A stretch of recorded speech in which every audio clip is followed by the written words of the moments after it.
What's up, Nerd Crew? And welcome to the build of the Super Guardian GoBot stacks papercraft that I just created. So, without further ado, cue the intro.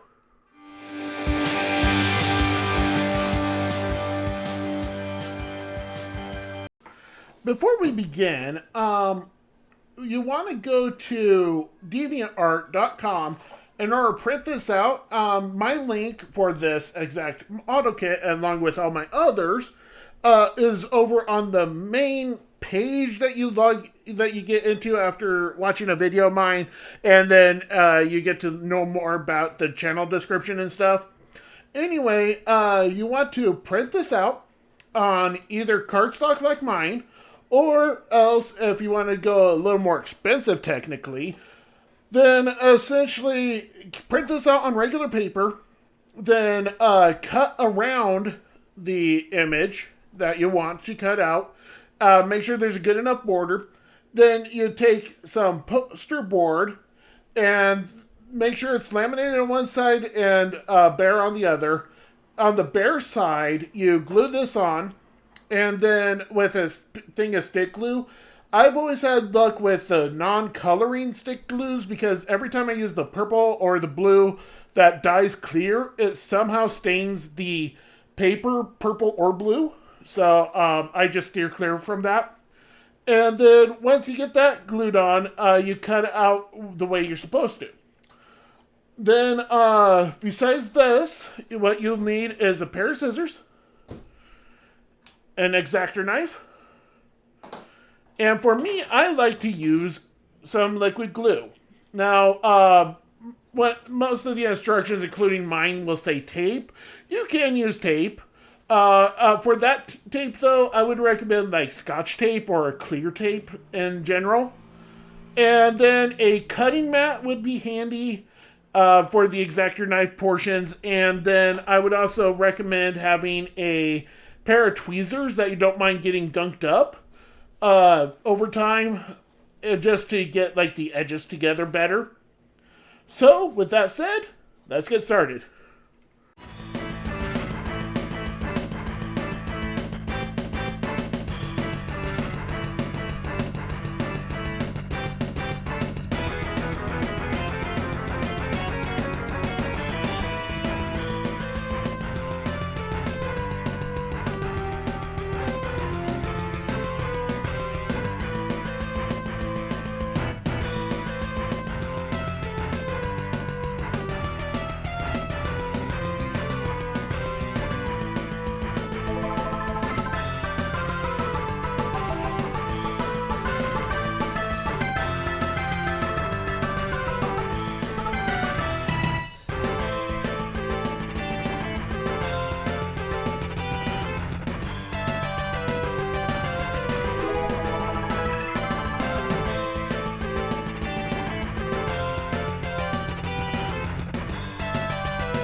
And with that, here is the completed Stax figure. Now, join me next week when I do a review on this figure and where I went wrong and stuff like that when I do the review. Well, I've been Nurdie J for Nurdie Boys. This has been my Papercraft of Stax, and I'll catch you next time.